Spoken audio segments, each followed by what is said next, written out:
Coach, obviously a tough one to lose in the shootout, but you guys put a pretty good game up until that point. What was the thought process going into overtime? What was the strategy at that point in the game?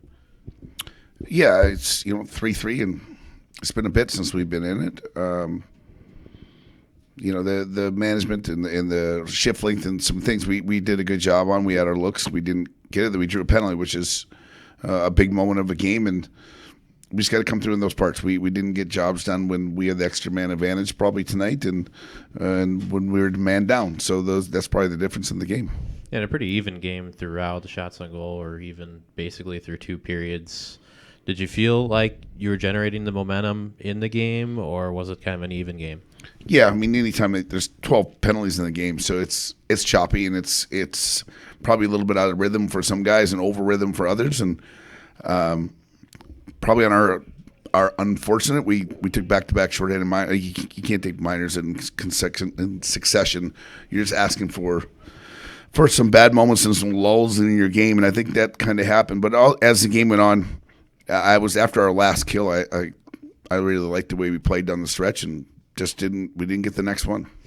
You see Bolson getting the breakaway. Not too many of those this year for him, but a nice pass up the ice by Benincasa. How did you like his vision on that play? Yeah, Luigi made a nice play. They went from a coverage to a stop to expansion to a breakaway. So good on Luigi for the long bomb and hitting that. And then you're pretty early in the game, so I don't know. That couldn't have been more than Bols's first shift of the game to be that dialed in and get a breakaway. That's not usually the norm that time of a game. So good on Bols. It's good to get him on the sheet, and it makes us a better team that way.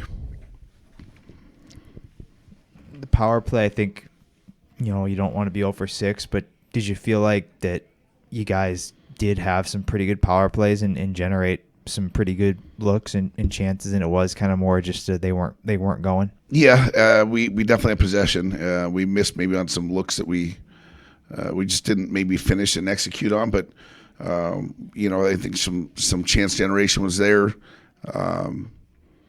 It's just unfortunate because when the clock's ticking and the score says if you have a chance to staple a 2 up there with your power play, you put a lot of pressure on the other team, and we didn't get that done. But they keep grinding because they've done a really nice job for us. They've made this stretch of our games really positive through the power play, so we got to keep going.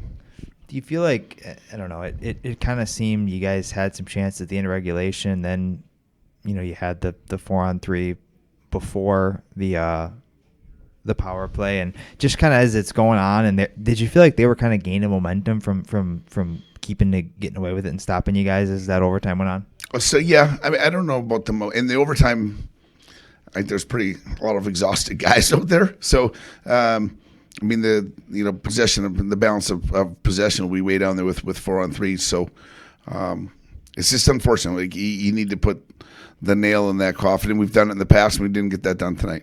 Is it hard as a coach to make the decisions in terms of who's going to be out there? I know you want in those 4-on-3s to have your best guys. Is that a are those tough decisions to make in an overtime like that? Yeah, you 4-3 is different than a 5-3, and there's just you probably practice a 5-3 more than a 4-3. We do it enough, but it's got an awkward balance to the lineup, and the nice part is we had timeouts, so we were able to use timeouts. There was an icing maybe that they flipped the script and they got their guys out there, so they used a timeout. We used a timeout. Was able to keep those guys out there. I know we talked last week about you wanting to have a good response after winning the cup. Were you really happy with the way the first period went? I thought you guys played really, really well in that frame. Very, very much so. I mean, I thought to come out of the gate, it's too bad. But like I said, there were some great looks there that we didn't bury. That maybe would have separated the game because you make them chase the game a bit.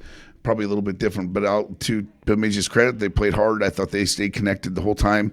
They didn't get lost in the score, being down a goal. But it really put our team in a good spot to have to go play a hard game that was tight, and we hadn't done that in a while either.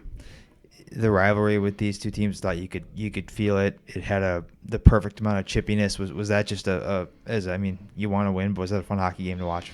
Yeah, it was. I mean, everyone. It's funny. Someone made a comment about Bemidji's down. I'm like, man, if you watch their game and the way they play on video, like they're not very far off from being really, really good record. So some things didn't go their way for a stretch in January, but at the same time, talented group. When you get to the shootout, is it easier later in the season or harder later in the season to choose shooters getting deeper and deeper in the shootout? Yeah, it's been a bit too. We haven't had it. You're at that point of the year where you don't practice as much because you know it's going to go away here pretty soon. The shootouts will be done. So, you kind of had both scored a goal, so that was worthwhile. Pitt's always electric on it, and Carbs has scored on it. So it's unfortunate we didn't get that, and good for Trace because that's not an easy spot to be put yourself into shootout time. Good luck tomorrow. Thanks.